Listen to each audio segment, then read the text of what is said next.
Est-ce que vous en avez marre de vous faire dominer sur le terrain, de subir le rythme de vos adversaires et de vous faire punir sur chaque volant? Franchement, je vous comprends. À chaque fois que je vous regarde jouer, c'est absolument toujours les mêmes erreurs qui reviennent, que ce soit chez les amateurs, voire les joueurs un peu plus avancés. Et le pire, c'est que ces petites erreurs qui peuvent paraître inoffensives ont des conséquences vraiment irrémédiables sur l'issue de votre match. Sans vous en rendre compte, vous donnez des points gratuits et vous perdez des matchs que vous auriez largement pu gagner, juste à cause de mauvais choix tactiques. Mais tout ça, c'est terminé, parce qu'aujourd'hui, on va voir ensemble les 5 plus grosses erreurs que je vois en boucle. Si vous appliquez les solutions qu'on va voir dans cette vidéo, vous allez instantanément corriger le tir et propulser votre badminton au niveau supérieur. La dernière astuce est celle que je vois le moins appliquée et elle va totalement changer votre vision du jeu. C'est parti!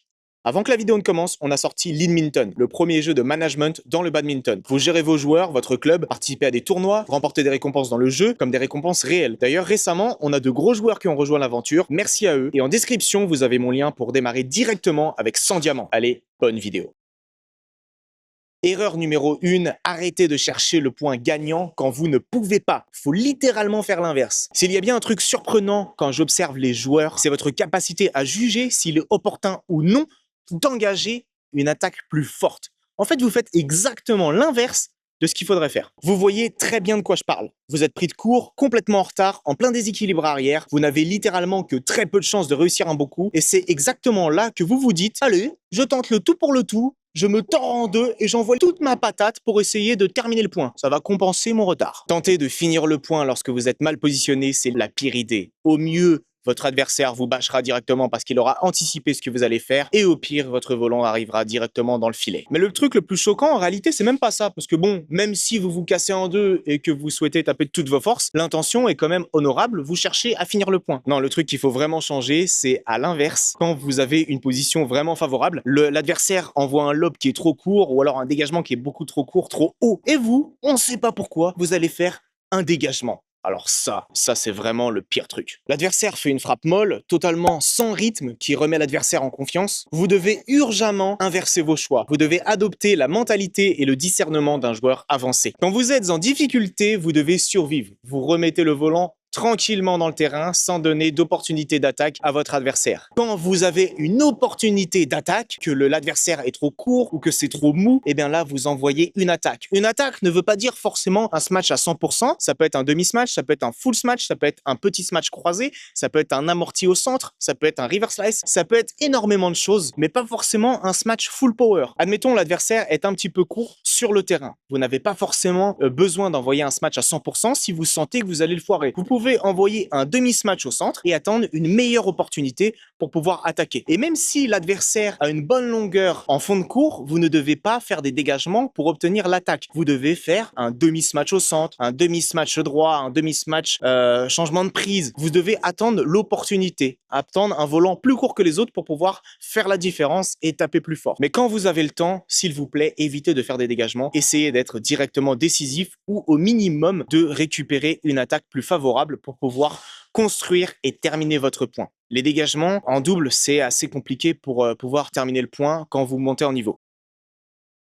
Astuce numéro 2, et ça c'est le vrai fléau sur le terrain, arrêtez de relever le volant systématiquement. Je vois tellement de joueurs qui, dès qu'ils sont en pression ou en mi-court ou même sans raison, paniquent et font une énorme cloche désespérée et offrent directement l'attaque à l'adversaire. Il faut bien comprendre pourquoi cette fameuse cloche est un suicide tactique. Quand vous réalisez un lob, pour peu qu'il soit un peu court, vous offrez deux choses à l'adversaire. Numéro 1, de l'angle. Numéro 2, du temps pour pouvoir vous cuisiner. Il a tout le temps du monde pour reculer, ajuster ses appuis, armer son bras et vous envoyer la foudre. En pensant vous sauver la mise, vous venez juste de préparer le terrain pour votre propre exécution. Et le pire, c'est que souvent, vous faites ça par pur réflexe pour vous donner du temps pour pouvoir rester dans le match. Sauf que vous confondez deux choses, se donner du temps et se mettre en danger. Et la différence est dangereuse. La solution, il faut changer de tactique et chercher à neutraliser l'échange. Si le volant est encore au-dessus ou au niveau du filet, arrêtez de vouloir le renvoyer vers le plafond. Servez-vous de vos doigts et c'est là que le grip relâché dont on a parlé devient vital pour faire une simple poussette. Un petit drive tendu à plat dans les espaces vides sur les hanches de votre adversaire pour le bloquer ou dans son revers, rien qu'en faisant ça, vous maintenez la pression et c'est lui qui sera forcé de relever le volant. D'ailleurs, je vous recommande de faire un petit exercice de contrôle. Un distributeur vous envoie des volants partout sur le terrain et vous devez toujours renvoyer le volant en contrôle contrôlant sans donner d'opportunité d'attaque à votre adversaire. Faites cet exercice et vous m'en direz des nouvelles. Alors attention, on est d'accord, il y a des moments où vous êtes vraiment pris de vitesse au filet et vous êtes obligé de relever pour ne pas perdre le point. Ça, je vous l'accorde. Mais dans ce cas précis, on interdit la cloche au milieu de terrain. Vous devez soit faire un lob offensif et tendu ou alors un lob défensif très haut et très loin pour pouvoir se replacer et anticiper des défenses qui vous permettront de récupérer l'attaque. Un adversaire qui doit se matcher depuis l'extrême fond de court est un adversaire qui ne vous fera pas mal et qui vous laissera le temps de préparer votre défense pour pouvoir construire votre point.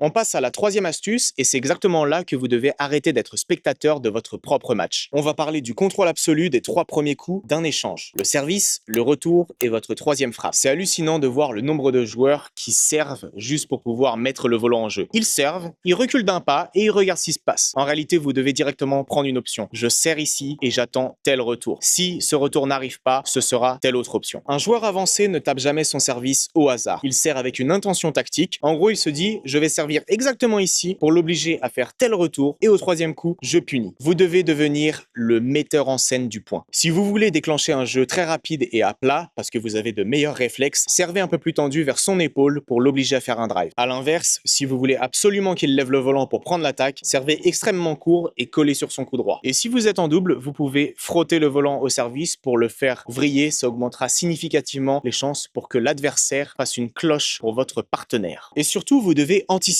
C'est la suite logique. Arrêtez de regarder uniquement le volant en l'air, regardez le corps et la raquette de votre adversaire. Si vous servez sur son corps et que vous voyez qu'il est bloqué avec une prise coup droit, si vous mettez de la vitesse dans le service, il n'aura jamais le temps de changer de prise. Physiquement, il ne pourra faire qu'un seul type de retour. Vous le savez avant même qu'il ne frappe. Vous n'avez plus qu'à placer votre raquette et à intercepter. Vous devez dicter vous-même le tempo. C'est super important. Si vous maîtrisez ces 3 premiers volants dans le match, vous gagnerez un nombre incalculable de points sans même avoir à faire chauffer votre cardio.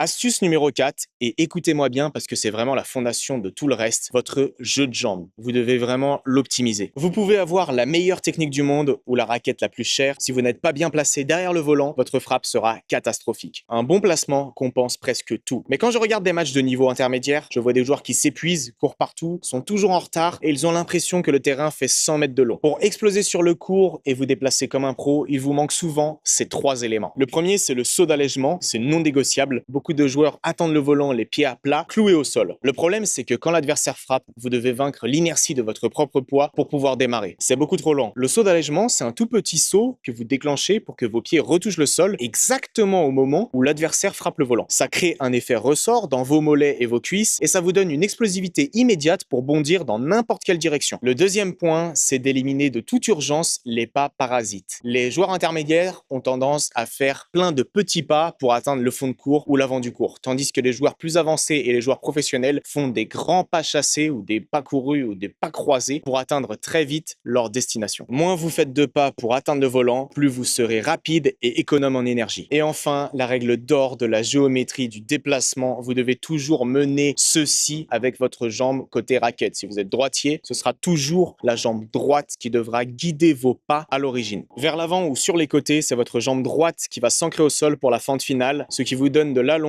et de la stabilité. Et vers l'arrière, c'est pareil. En reculant avec la jambe droite en premier, ça vous oblige naturellement à tourner votre épaule et à vous mettre de profil. Être de profil au fond de cours, c'est le seul et unique moyen de déclencher la rotation du corps vers l'avant.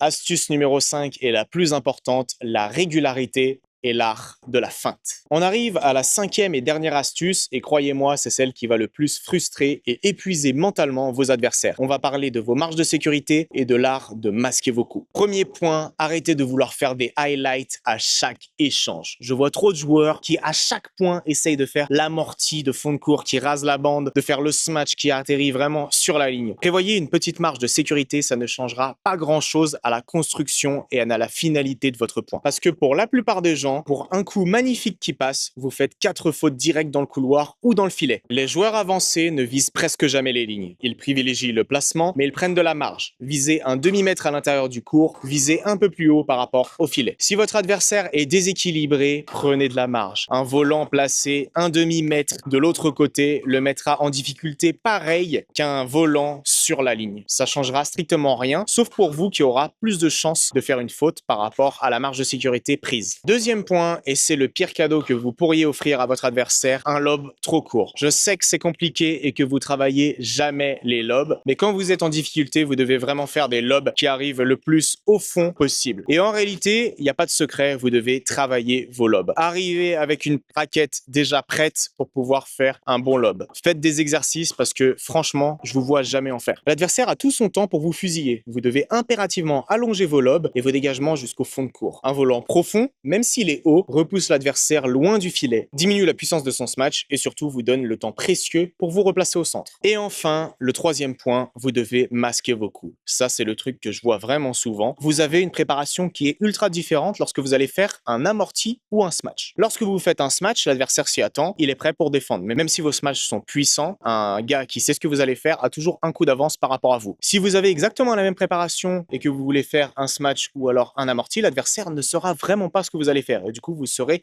beaucoup plus dangereux. Donc vous devez vraiment vous entraîner sur ça. Ayez la même préparation, que vous ayez faire un smash, un amorti, un slice reverse slice, peu importe. Faut toujours avoir la même préparation. Parce qu'un adversaire qui ne sait pas ce que vous allez faire est un adversaire beaucoup plus faible. Et quand je parle de préparation, je parle pas uniquement de préparation. Je parle également de vitesse de bras. Admettons, je vais faire un smash, je fais comme ça, boum.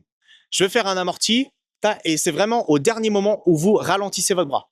Si vous avez la même préparation mais que vous avez une vitesse de bras qui est différente, l'adversaire saura également ce que vous allez faire. Donc, tâchez de travailler là-dessus. C'est tout pour ces 5 astuces. J'espère vraiment que vous utiliserez ces 5 astuces pour pouvoir dominer votre adversaire. En attendant, vous avez 100 diamants offerts sur Lead Minton pour pouvoir bien démarrer l'aventure. Moi, je vous dis à plus pour une prochaine. Salut!